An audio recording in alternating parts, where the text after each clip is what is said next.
যুবক আমি তোমাকে ভালোবাসি, আমরা স্বপ্ন দেখি আগামীর বাংলাদেশ তো তোমার।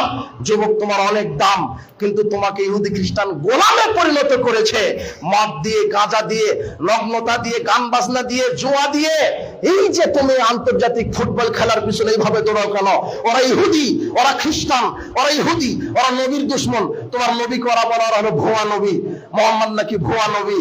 তুমি সেই দলকে সাপোর্ট করো। আশ্চর্য কথা, গাধা কুকুর সিগালের একটা হায়া লজ্জাবোধ থাকা আছে তো তোমার তো নেই। ওরা ইহুদি, ওরা খ্রিস্টান, তুমি তার জার্সি পরো কেন? তুমি তার নামে 10 কিলোমিটার পতাকা তৈরি করো কেন 5 লক্ষ টাকা খরচ করে? তুমি কি জানো 5 লক্ষ টাকা দিয়ে কত এতিম বাচ্চার পাঞ্জাবি পায়জামা হতো? তুমি কেন ওদের পিছনে ছোট? ওরা ইহুদি, ওরা খ্রিস্টান, ওরা তোমাকে লাঠি দিবে। ওরা জাত শত্রু, ওরা মুসলমানের শত্রু, ওরা তোমার নবীর শত্রু, ওরা আল্লাহর শত্রু। তুমি ইহুদি খ্রিস্টানকে ভালোবাসতে গিয়ে ধর্মের অপব্যাখ্যা করছো। তুমি বলছো ধর্ম টানা যাবে না, খেলার ভিতরে কাপুরুষ। তো তুমি তো আবার তোমার দলকে জেতার জন্য আল্লাহর কাছে দোয়া মেরে দিলে। আশ্চর্য কথা। আল্লাহ তোমাকে হেফাজত করুন। ইহুদি খ্রিস্টান তোমাকে গোলাম বানিয়েছে, তুমি দেখতে পারো না?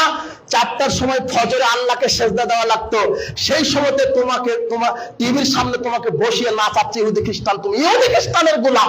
ধিক্কার তোমার ইমানকে। তুমি পোষ আছে তোমার শরীরে, তুমি পোষটা বাইর করো। ইহুদি খ্রিস্টানের নীতিকে লাথি মেরে ফেলে দিতে হবে। এই জন্য তো তোমার জন্য তুমি আগামীকাল থেকে আর টিভিতে দাঁড়াবে না।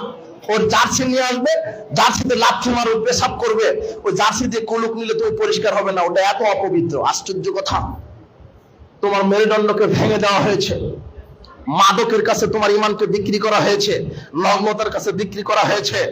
আগামীতে স্লোগান দাও, সকল বিধান বাতিল করো, ওই বিধান কায়েম করো। আগামীর বাংলাদেশ যুবকদের বাংলাদেশ।